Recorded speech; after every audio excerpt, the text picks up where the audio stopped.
High Commander Zralth stood on the bridge of his flagship and looked at the stars ahead. His fleet of 300 warships moved through space in perfect formation. Each ship was massive, built with the best technology the Vexian Empire could create. Their shields could stop any weapon. Their sensors could detect anything within light years. They were the most powerful military force in the known galaxy.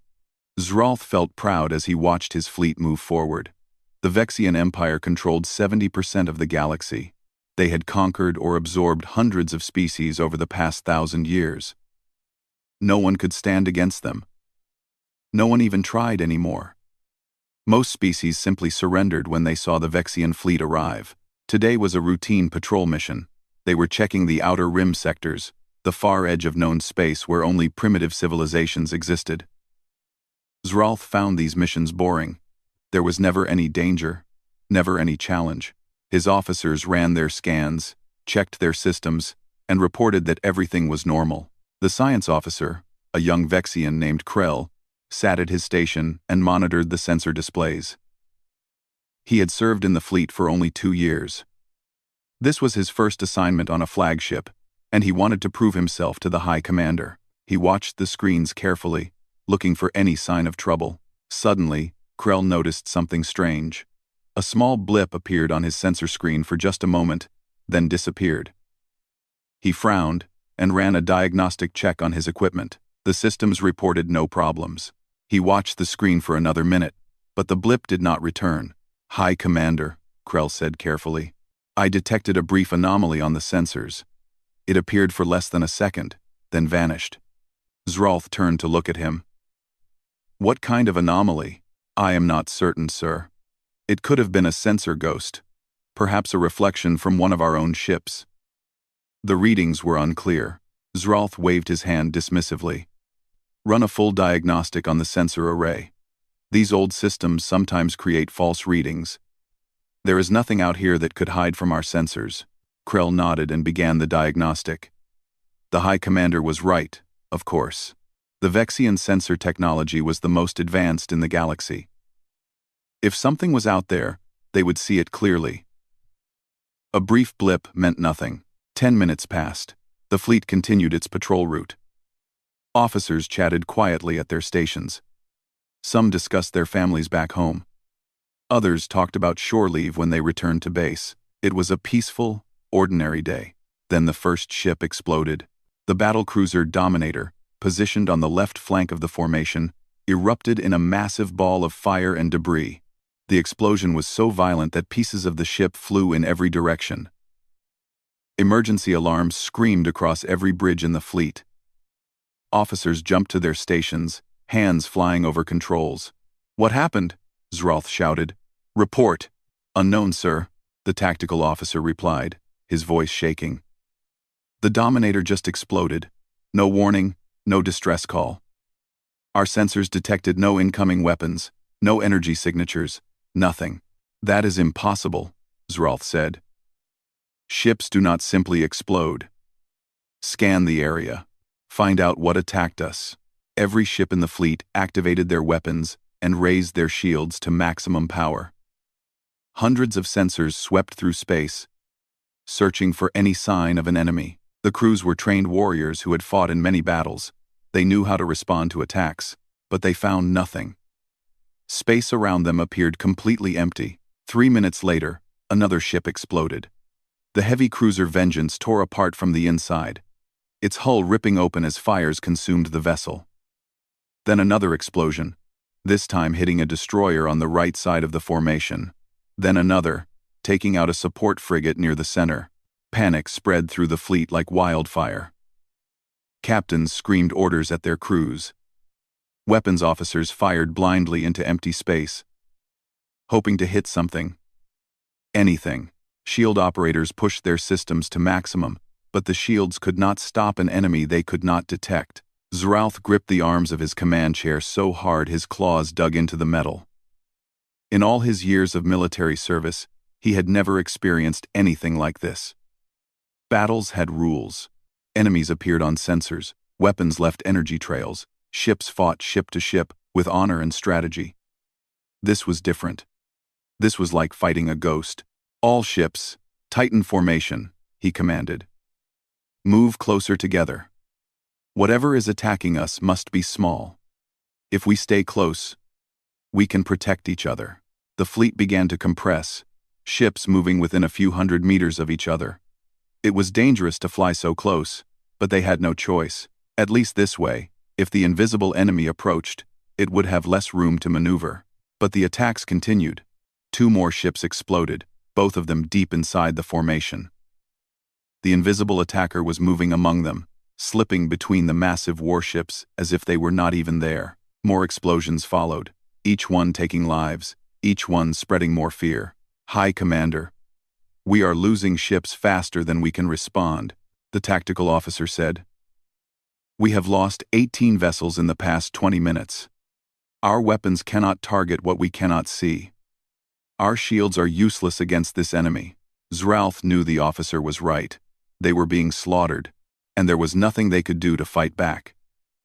Some captains were already breaking formation, their ships turning to flee. He could not blame them. How could anyone fight an enemy that did not exist on their sensors? "Sir, I am detecting another anomaly," Krell called out. "The same brief signature as before. But this time I am certain it is not a sensor error. Something is out there. Something our systems cannot properly track." "Where?" Zralf demanded. "Everywhere, sir. The readings appear and disappear throughout the formation. Whatever it is, it moves faster than anything I have ever seen. It is here, then there, then somewhere else." Our targeting 6 months earlier, Captain Jake Morrison walked through a tunnel carved deep beneath the Colorado mountains. 2 armed guards followed him, their footsteps echoing off the rock walls. They had been walking for 15 minutes, going deeper and deeper into the mountain. Jake had security clearance for the most secret military projects, but even he had never been to this facility before. The tunnel opened into a massive underground chamber. Jake stopped and stared. The chamber was so large he could barely see the far wall. Bright lights hung from the ceiling, illuminating the space like daytime. And there, in the center of the chamber, sat a ship unlike anything he had ever seen. The ship was about 60 meters long, smaller than most military vessels but larger than a fighter craft. Its hull was smooth and black, with no visible weapons or sensors. The design was sleek and elegant, built for speed and stealth. Just looking at it, Jake could tell this ship was special. "Beautiful. Is it not?" a voice said behind him. Jake turned to see Commander Lisa Hayes approaching. She was the chief engineer for the project. A woman in her early 40s with gray hair and sharp eyes. She had designed some of the most advanced military technology on Earth. "What is it?" Jake asked. "We call it the Wraith," Lisa replied. "It is humanity's first true stealth ship. The hull is coated with materials that bend light and energy around the vessel. Conventional sensors cannot detect it. To radar, to heat sensors, to any known scanning technology, this ship does not exist." Jake walked closer to the ship, his eyes examining every detail. "How does it work?" Lisa smiled. "The hull contains millions of tiny projectors. They analyze incoming energy waves and redirect them around the ship. Light, radar, heat signatures, everything passes around us instead of bouncing back. We are essentially invisible." "What about weapons?" Jake asked. "I do not see any cannons or missile tubes." "The Wraith carries no traditional weapons," Lisa explained. "Instead, we use micro-drones. Each drone is smaller than your hand, but packed with sophisticated electronics. They attach to enemy ships and create cascade failures in the power systems. The enemy vessels essentially destroy themselves from the inside." Jake thought about the implications. A ship that could not be detected, that could move through enemy formations and destroy ships without firing a shot. It was the perfect weapon for a species that had spent decades watching the galaxy in secret, waiting for the right moment to reveal itself. "Why am I here?" Jake asked, though he suspected he already knew the answer. "Because you are going to command it," Lisa said. "Admiral Ross chose you personally. You have the experience, the skills, and the temperament for this mission. Jake had been a military pilot for 15 years.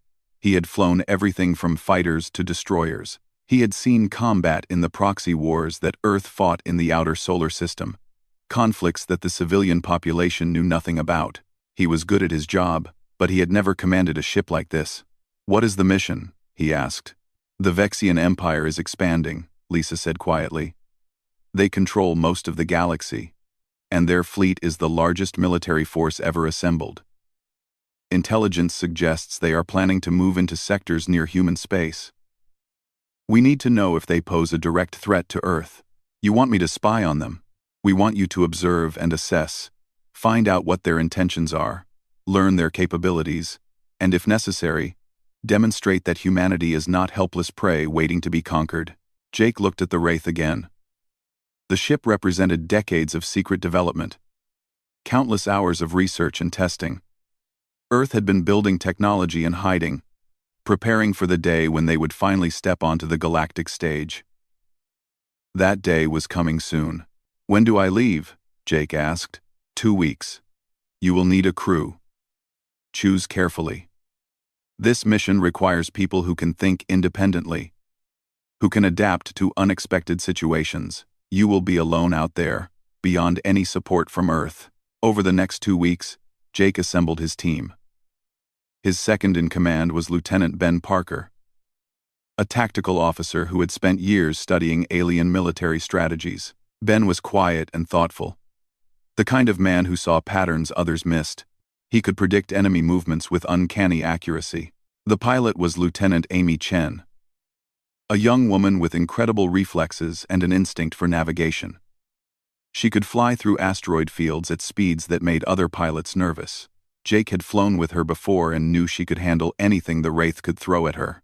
The rest of the crew included specialists in stealth technology, electronic warfare, and drone operations. Each person was chosen for their expertise and their ability to work under pressure. They were the best humanity had to offer. Jake spent hours studying files on the Vexian Empire. They were a warrior species, proud and aggressive.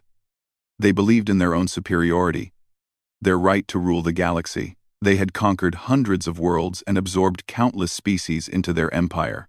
Most species surrendered without a fight, knowing that resistance was futile. But the Vexians had never encountered humans before. Earth had deliberately stayed hidden, developing technology while watching from the shadows. Human stealth technology was generations ahead of anything else in the galaxy. The Vexians had advanced weapons and shields, but they had no defense against an enemy they could not detect. Launch day arrived. The Wraith lifted off from a hidden base on the dark side of Earth's moon. No one on Earth saw them leave. No civilian knew the mission was happening. Jake sat in the command chair and watched as Amy guided the ship away from the moon and toward deep space. "Course set for the Vexian border," Amy reported. "We will reach their territory in 6 days." Jake nodded. "Keep us at maximum stealth. I want to test the systems before we encounter any alien vessels." The journey was quiet. The Wraith moved through space like a shadow, invisible to any sensors that might have been watching.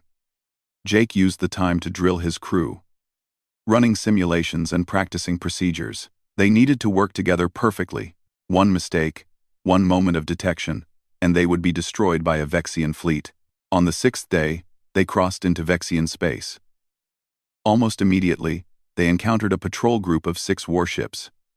Jake ordered Amy to take them close, within 10 kilometers of the nearest vessel. The Vexian ships passed by without any sign of detecting them. Their sensors swept right over the Wraith and found nothing.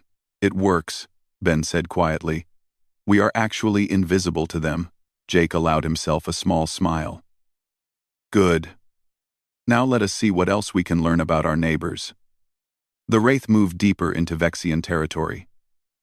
They observed patrol routes, listened to communications, and mapped military installations. Jake was building a picture of the Empire, learning its strengths and weaknesses, and what he learned worried him. The Vexians were planning a major expansion. They had identified several sectors for conquest, including areas very close to human space. They saw these regions as primitive and easy to control.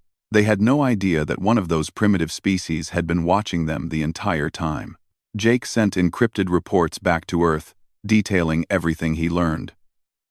Admiral Ross and the other Earth leaders studied the information carefully. The decision was made. Humanity would reveal itself, but on its own terms. The Vexians needed to understand that they were not alone anymore, that a new power had emerged in the galaxy. Jake received his new orders 3 weeks into the mission. The message was brief but clear. Demonstrate human capabilities, make them understand the cost of underestimating Earth, but do not start a war unless absolutely necessary. Jake gathered his crew in the small briefing room.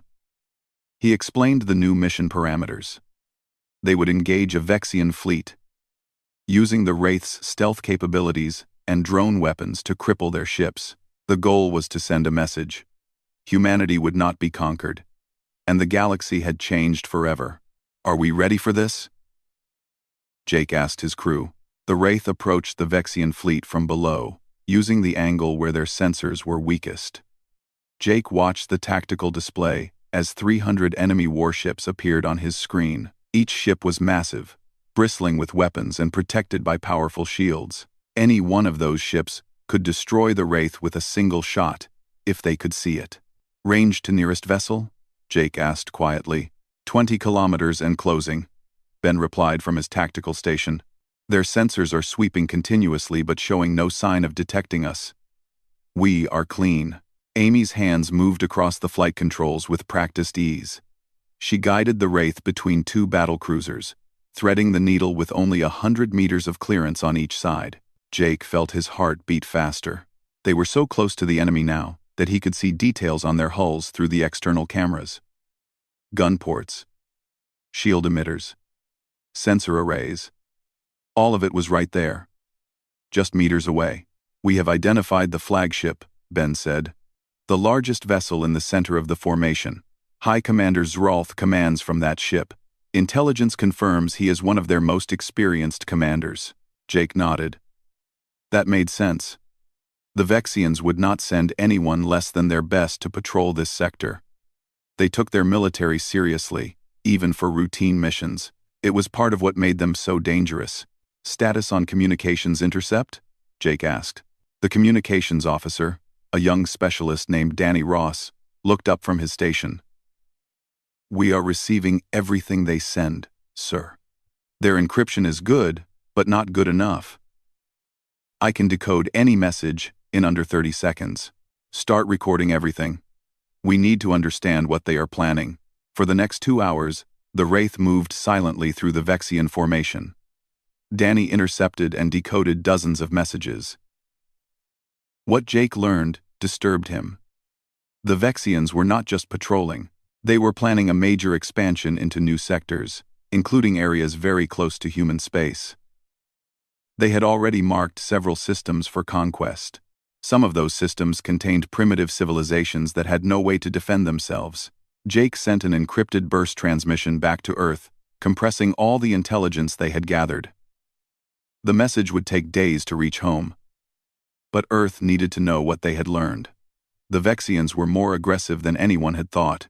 Admiral Ross's response came back 6 hours later. Jake read the message twice to make sure he understood. Earth had made its decision. The time for hiding was over. Humanity would announce itself to the galaxy, but they would do it in a way that left no doubt about human capabilities. The Vexians needed to learn that they were not the only advanced species, and that Earth would not tolerate aggression. Jake called his crew to battle stations. Everyone moved with quiet efficiency, checking systems and preparing for what came next. The Wraith carried 300 micro-drones, small devices packed with electronics that could disable a ship 10,000 times their size. Each drone had a simple mission. Attach to an enemy vessel, penetrate the hull, and cause a cascade failure in the power systems. Amy, take us to the edge of the formation, Jake ordered. We start with the outer ships and work our way in. I want maximum psychological impact. Understood, sir. Adjusting course now. The Wraith moved into position. Ben activated the drone systems, and the small devices deployed from the ship's belly. They were invisible too. Just like their mothership, tiny shadows that carried death. Target the battlecruiser on the left flank, Jake said. 3 drones. Stagger the detonation by 30 seconds. Let them see what happens when their ship dies. The drones moved silently toward the battlecruiser Dominator. They attached to the hull near the main power core, using magnetic clamps to hold themselves in place. Then they activated, sending electromagnetic pulses deep into the ship's systems. The pulses disrupted the power flow, created feedback loops, overwhelmed the safety systems. Jake watched his display as the battlecruiser's power signature spiked wildly. Warning lights must have been flashing all over their bridge. Their engineers probably scrambled to fix the problem, but it was already too late. The drones had set off a chain reaction that could not be stopped. The Dominator exploded in a ball of fire and debris. Metal fragments flew in every direction. The explosion was violent enough that nearby ships had to adjust their positions to avoid being hit by the wreckage. Target confirmed destroyed, Ben reported. Their fleet is going to high alert. All ships raising shields and activating weapons. Good, Jake said. Let them prepare. It will not help. Over the next 20 minutes, the Wraith moved through the Vexian formation like a ghost. Amy piloted the ship with incredible skill, avoiding the massive warships by sometimes just a few meters. They deployed more drones, targeting ships throughout the formation. Each explosion spread more fear, more confusion.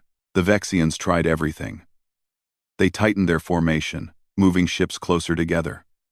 They swept space with active sensors, burning huge amounts of power trying to find the invisible enemy. They fired weapons blindly, hoping to hit something by chance. Nothing worked.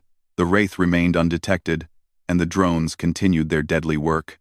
Jake felt no joy in the destruction. These were living beings dying in those explosions. They had families, hopes, dreams. But this was war. Even if the Vexians did not realize it yet, Earth had to send a clear message.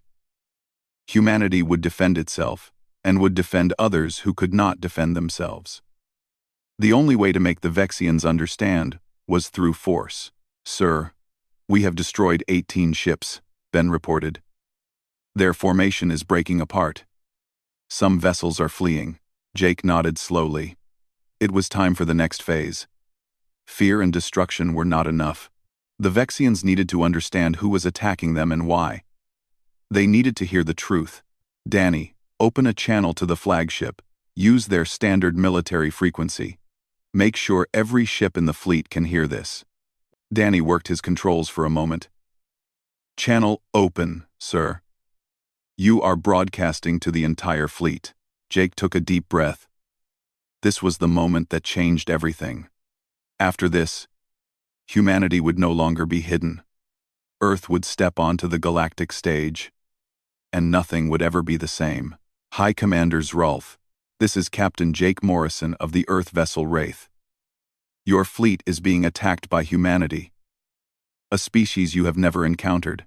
We have been watching the galaxy for decades, developing technology while staying hidden. We know about your empire, your conquests, your plans for expansion. Jake paused, letting his words sink in. He could imagine the shock on the Vexian bridge, the confusion and fear. They had thought they knew every species in the galaxy. Now they learned there was a whole civilization they never detected. We do not seek war with the Vexian Empire, Jake continued, but we will not allow you to threaten Earth or any other peaceful species. Your sensors cannot detect our ships. Your weapons cannot target what you cannot see. Your shields cannot stop our attacks. You are helpless against us. Another explosion lit up space as more drones found their targets. Jake let the explosion speak for itself. Words were powerful, but nothing proved a point like destruction. I am offering you a choice, High Commander. Agree to peace talks with humanity, and these attacks will stop immediately. We will meet as equals and discuss the future of this galaxy. But if you refuse, if you continue your aggressive expansion, these invisible attacks will continue. You will lose your entire fleet and never see what destroyed it. The choice is yours. Jake signaled Danny to close the channel. The message was delivered. Now they would see how the Vexians responded. Would they choose peace? Or would their pride force them to continue fighting a war they could not win? "Sir, they are trying to respond," Danny said. "Multiple channels, all targeting our last transmission source. They are searching for us. Let them search. Amy, move us to a new position. I want to be directly in front of the flagship, 2 kilometers out. Prepare to decloak on my command." Amy's eyes widened slightly. "Sir, that will expose us.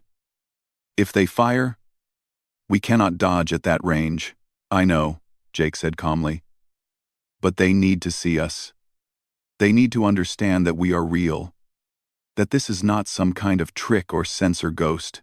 Sometimes the greatest power is showing your enemy exactly what they cannot defeat." The wraith appeared in space like a phantom becoming solid. One moment there was nothing. The next moment, a sleek black ship hung in the void, just 2 kilometers from the Vexian flagship. Every sensor on every ship in the fleet suddenly locked onto the human vessel. Targeting computers activated automatically. Weapons swiveled to point at the threat. On the flagship bridge, High Commander Zralth stared at the ship that had destroyed 18 of his vessels. It was small. Smaller than most of his destroyers.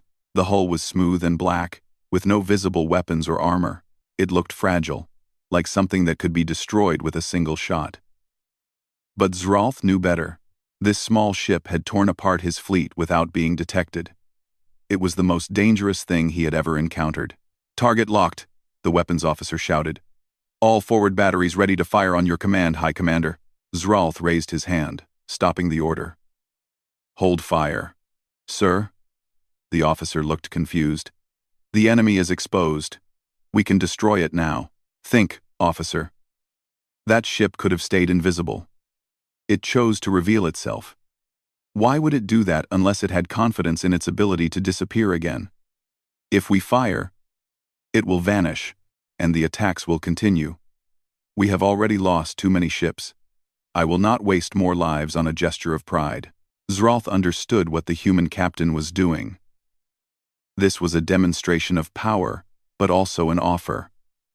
The human ship was showing itself, making itself vulnerable, as a sign of good faith. It was saying, "We could destroy you, but we prefer to talk." "Communications," Zralth said. "Open a channel to that ship. Let me speak to this Captain Morrison." A moment later, Jake's voice came through the speakers. "I am listening. High Commander, you have proven your point, Captain. Your technology is beyond anything we have encountered. My fleet cannot fight an enemy we cannot see. You have won this engagement." The words tasted bitter, but Zralth spoke them anyway. He was a warrior, but he was not a fool. Accepting defeat now meant his remaining crew might live. "I did not seek to win," Jake replied. "I sought to get your attention. The Vexian Empire has plans to expand into sectors near human space. Some of those sectors contain peaceful civilizations that cannot defend themselves.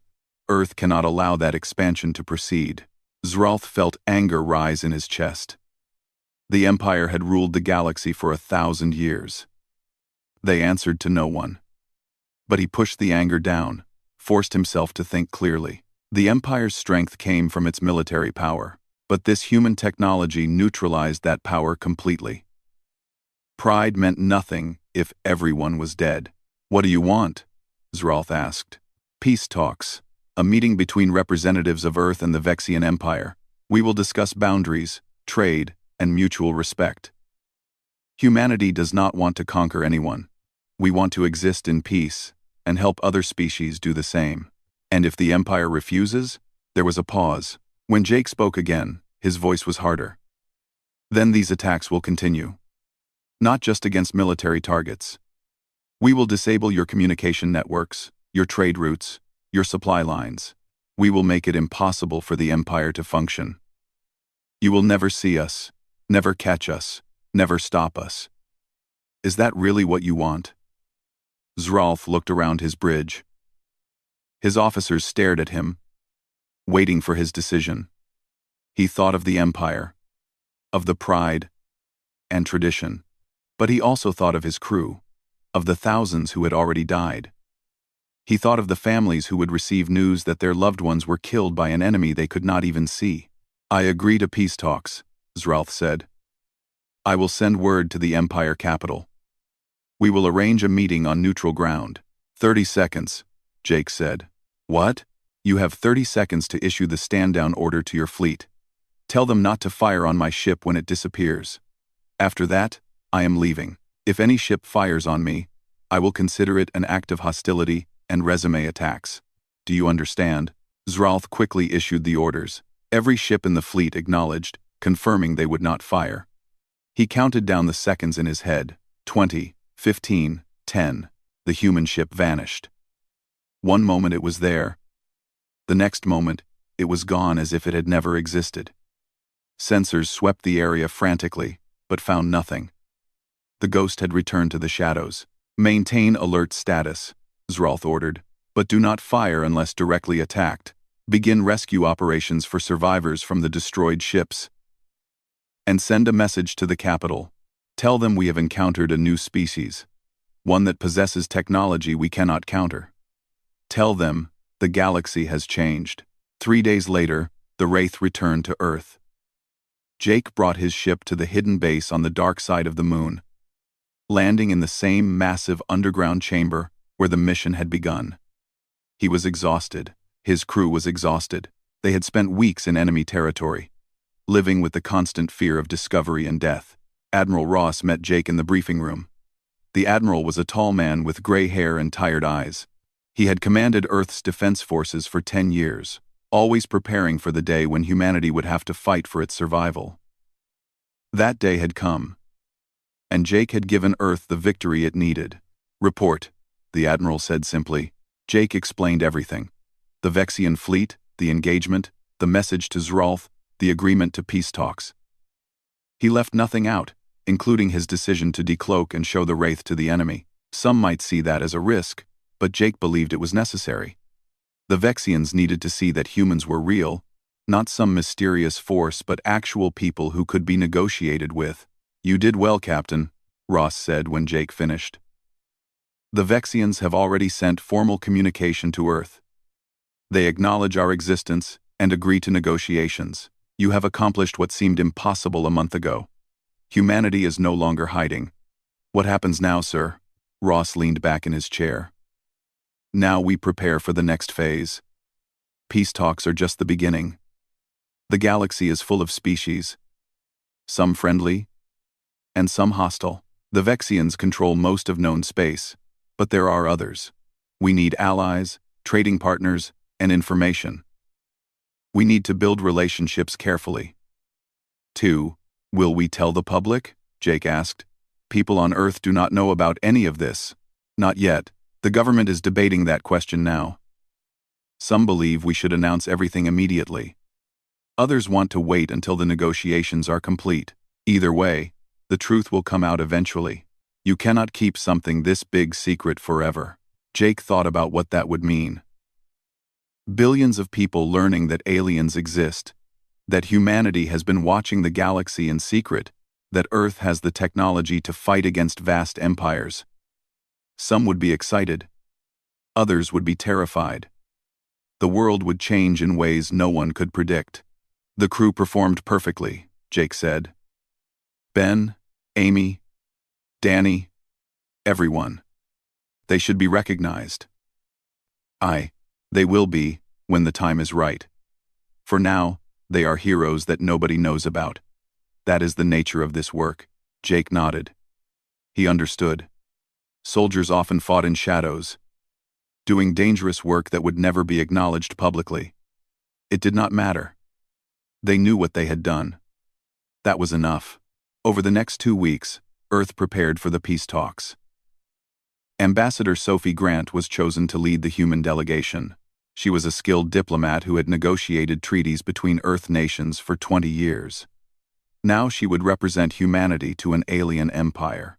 Sophie studied everything Jake had learned about the Vexians. She watched recordings of their communications, read analyses of their culture and psychology. She prepared arguments and counter-arguments, thought through scenarios and responses. This negotiation was the most important of her career, and she would not fail. The meeting was scheduled to take place on a neutral station at the edge of Vexian space. The station belonged to the Kelrath, a species that maintained neutrality in galactic politics.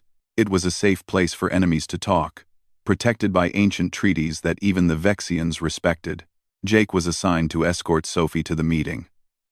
The Wraith would carry her to the station, then remain nearby in case anything went wrong. Jake did not expect trouble, but he believed in being prepared. The galaxy was a dangerous place, and trust had to be earned. They departed from Earth on a clear morning. Sophie sat in the small passenger cabin, reviewing her notes one last time. Jake checked the ship's systems, making sure everything was perfect. This mission was different from combat, but it was no less important. "Nervous?" Jake asked as they left Earth orbit. Sophie smiled. "Terrified. But I have been terrified before. That is when I do my best work. Fear keeps me sharp, makes me think clearly. The Vexians respect strength. Show them that Earth is not afraid, that we know our own power. But also show them that we prefer peace to war. That is the balance you need. I know. I have been thinking about this for weeks. The Vexians believe they are superior to everyone else. We need to make them understand that superiority means nothing if you cannot enforce it. They could not stop one small ship. Imagine what would happen if Earth built 100 ships like the Wraith. The Empire would become irrelevant overnight." Jake nodded. Sophie understood the situation perfectly. This negotiation was not about begging for peace. It was about establishing mutual respect between powers who could hurt each other badly. The best treaties came from that kind of balance. The journey to the station took 3 days. When they arrived, Jake saw that the Vexian delegation was already there. A massive warship sat docked at the station. The conference room on the neutral station was simple and functional. A long table sat in the center, with chairs on both sides. Large windows looked out at the stars, showing the vastness of space beyond. Sophie Grant entered the room with Jake Morrison walking beside her. 2 other Earth diplomats followed behind, carrying datapads and documents. High Commander Zralth was already seated at the table. He wore his military uniform, decorated with medals and symbols of rank. 2 other Vexians sat with him, both wearing the robes of Imperial advisors. Zralth stood when Sophie entered, a gesture of respect that surprised her. She had expected arrogance, not courtesy. "Ambassador Grant," Zralth said in perfect English. "Thank you for meeting with us. I am High Commander Zralth of the Vexian Imperial Fleet." Sophie nodded and took her seat across from him. Jake stood behind her, his eyes watching the Vexians carefully. He had fought these people, seen their ships burn in space. But now they sat at a table like civilized beings, trying to find a better way forward. "High Commander, I appreciate your willingness to negotiate. This meeting could be the beginning of a new relationship between our peoples. Or it could be the beginning of nothing," Zralth said bluntly. "Let us not pretend this is simple. The Vexian Empire has ruled the galaxy for 1,000 years. We do not take orders from anyone, yet your species appears from nowhere, demonstrates technology we cannot match, and demands that we change our behavior. You must understand how difficult this is for us. See, Ara. Sophie appreciated the honesty. She had prepared for arrogance and threats. Honest acknowledgement of the problem was better. It meant Zralth was serious about finding a solution. "I understand your position," Sophie replied. "But you must understand ours as well. Humanity has been watching the galaxy for decades. We saw your conquests, your expansion, your treatment of weaker species. We chose to remain hidden and develop our technology, waiting for the day when we would be strong enough to protect ourselves. That day has arrived. So you reveal yourselves by attacking my fleet," Zralth said, anger creeping into his voice. "You kill thousands of my people to announce your existence. That is not the action of a peaceful species," Jake spoke up. "With respect, High Commander, we gave you a choice. We could have destroyed your entire fleet and left no survivors. Instead, we stopped after making our point and offered negotiations. Would the Vexian Empire have shown the same restraint? Zralf looked at Jake, studying the human captain. He thought about the battles he had fought, the worlds he had conquered. In most cases, the Empire did not offer choices.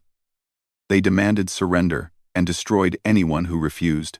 The human was right, though Zralf hated to admit it. Perhaps not, Zralf said quietly. Perhaps that is something we need to reconsider. Sophie saw an opening and took it. The galaxy is changing, High Commander.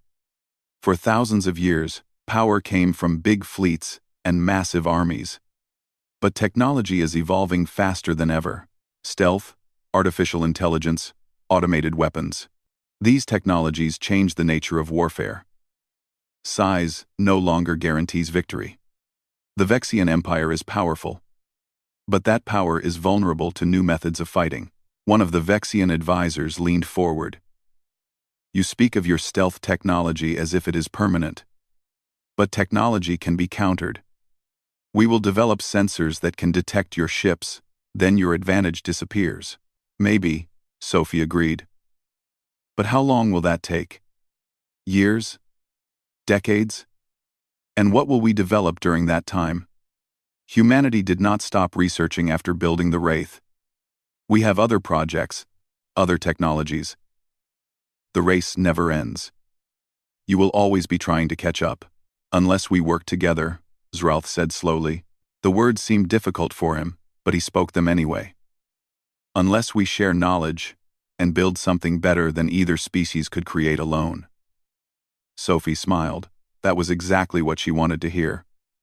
The Vexian Empire has knowledge about alien biology, planetary systems, energy production.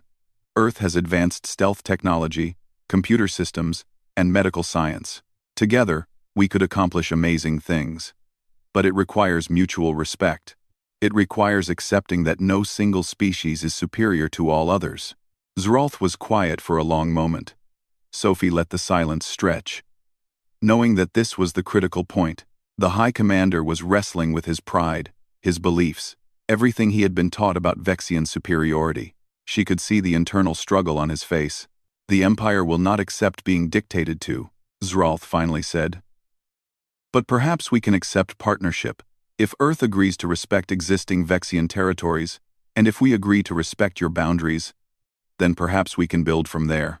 That is a good start, Sophie said. But we need to discuss the independent species in contested sectors. Many of them are weak and vulnerable. Earth cannot accept any expansion that threatens peaceful civilizations who cannot defend themselves. You appoint yourselves as protectors of the weak? One of the advisors asked. By the same right that the Empire used to conquer them in the first place. The right of power. Except we choose to use our power differently. We choose to help instead of conquer. The negotiations continued for hours. They discussed territorial boundaries, trade agreements, technology sharing, and protection for independent species. Some points were easy to resolve. Others required long debate and compromise. But slowly, an agreement took shape. Earth would not interfere in existing Vexian territory. The Empire would halt expansion into sectors near human space and would establish formal diplomatic relations with species they had previously planned to conquer. Both sides would share basic scientific knowledge, though military technology remained restricted. A joint council would be created to resolve disputes and coordinate responses to common threats. By the end of the second day, they had drafted a preliminary treaty.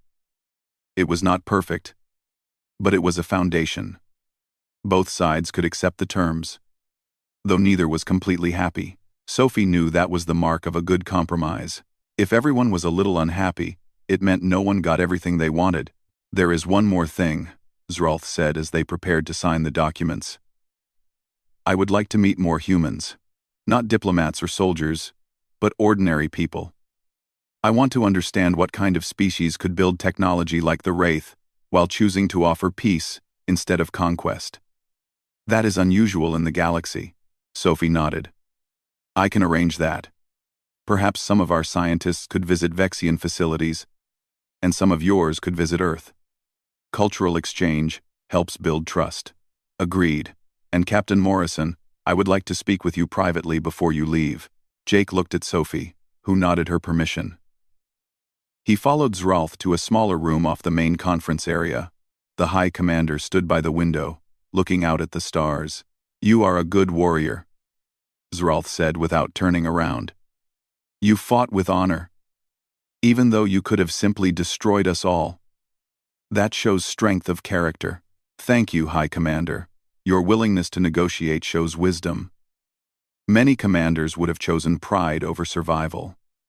I am old enough to know that pride is a luxury you pay for with other people's lives. I have fought many battles, conquered many worlds.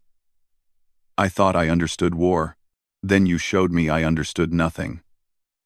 Zralth turned to face Jake. Your people are dangerous, Captain. Not because of your weapons, but because of how you think. You could have ruled the galaxy in secret, manipulating events from the shadows. Instead, you reveal yourselves and offer partnership. I do not understand that choice. Jake thought carefully before answering. Humanity learned something from our own history. We had empires on Earth, nations that conquered others and ruled through force. It always ended the same way: rebellion, collapse, chaos. Real stability comes from cooperation, not domination. We believe the galaxy can learn that lesson without repeating all of our mistakes. A noble belief. Let us hope you are right, because if you are wrong, many species will suffer for your idealism. And if we are right, many species will thrive who would have been conquered. That seems worth the risk. Zralth extended his hand in the human gesture he had learned. Jake shook it, feeling the strange texture of Vexian skin. They were different species from different worlds. But in that moment, they were simply two soldiers who had survived a war and chosen peace. The journey back to Earth took 3 days. Sophie spent the time writing her report, documenting every detail of the negotiations. Jake flew the Wraith with Amy at his side, both of them quiet as they thought about what had happened. Do you think the treaty will hold? Amy asked. I think it will hold as long as both sides benefit from it. The Vexians get access to human technology. We get safety and trading partners. But treaties are fragile things. They require constant work to maintain. They approached Earth as the sun rose over the Atlantic Ocean. Jake brought the Wraith down to the lunar base, landing with the gentleness of falling snow. Admiral Ross met them in the hangar, his face showing relief and satisfaction. The preliminary treaty has been transmitted to Earth governments, Ross said. The public announcement will happen tomorrow. Humanity will learn that we are not alone in the universe, and that we have already negotiated our place among the stars. How do you think people will react? Sophie smiled. Some will be excited, some will be afraid. Some will not believe it until they see proof. But humans are adaptable. We will adjust, just as we have adjusted to every major change in our history. And now we have the whole galaxy ahead of us. Jake looked up through the hangar ceiling, imagining the stars beyond. Somewhere out there, other species were hearing about humanity for the first time. They were learning that a new power had emerged, one that fought with shadows and spoke of cooperation. The Vexian Empire was spreading the news, telling others that the galaxy had changed. Some species would welcome humanity as potential allies. Others would see Earth as a threat. There would be challenges ahead, conflicts and misunderstandings, but there would also be opportunities, chances to build something better than what existed before. The Wraith sat in its hangar, dark and silent. The ship had changed everything, proven that one small vessel with the right technology could challenge an empire. But Jake knew the ship was just a tool. The real power came from the people who built it, who flew it, who chose how to use it. Humanity had taken its first step onto the galactic stage. The journey ahead would be long and difficult. There would be dangers that no one could predict. Enemies that had not yet revealed themselves, but Earth was no longer alone and hiding. They had allies now, partners in building a better future. Jake thought about the crew of the Wraith, the engineers who designed her, the diplomats who negotiated peace. He thought about ordinary people on Earth who did not yet know their world had changed. All of them were part of this moment, part of humanity's emergence into a larger universe. The galaxy would never be the same. And that, Jake thought, was exactly how it should be. Weapons powered down but still visible. It was a statement. We come in peace, but we are still dangerous. They brought a battleship to a peace conference, Sophie observed. Interesting choice. Zralth will be there, Jake said. I am certain of it. He will want to meet us face to face. Good. I want to meet him too. Let us go make history. The Wraith moved into position, hanging in space directly ahead of the massive flagship. Jake could see the bridge through the external cameras. He imagined Zralth standing there, staring at empty space, trying to understand what was happening. Ready to decloak, sir, Amy reported. Jake looked at his crew one last time. They had done their job perfectly. Now came the most dangerous moment of the entire mission. He hoped the Vexians would see sense and choose peace. But if they chose violence instead, the Wraith would disappear again and the attacks would continue. Decloak, Jake ordered. Show them what killed their fleet. Let them see the future. Ben spoke first. We have trained for this. We know the risks. If we do nothing, the Vexians will eventually find Earth, and we will face them unprepared. Better to meet them now, on our terms. Amy nodded in agreement. The Wraith was built for this mission. Let us show them what we can do. Jake looked at his crew, seeing the determination in their eyes. They understood what was at stake. This was not just about one battle or one ship. This was about humanity's place in the galaxy. All right then, Jake said. Let us go hunting. Systems cannot lock onto it. Another explosion lit up the darkness. Then another. The fleet was dying, torn apart by an enemy they could not see, could not fight, could not even understand. Zralth felt something he had not experienced in decades. True fear. He thought about his crew, about the thousands of Vexians under his command. He thought about the empire that had seemed so powerful just an hour ago, and he realized that everything they believed about their superiority, about their control of the galaxy, might be wrong. Something was out there in the darkness. Something that could kill them without being seen. Something that made the mighty Vexian empire look weak and helpless. The question that terrified him most was simple.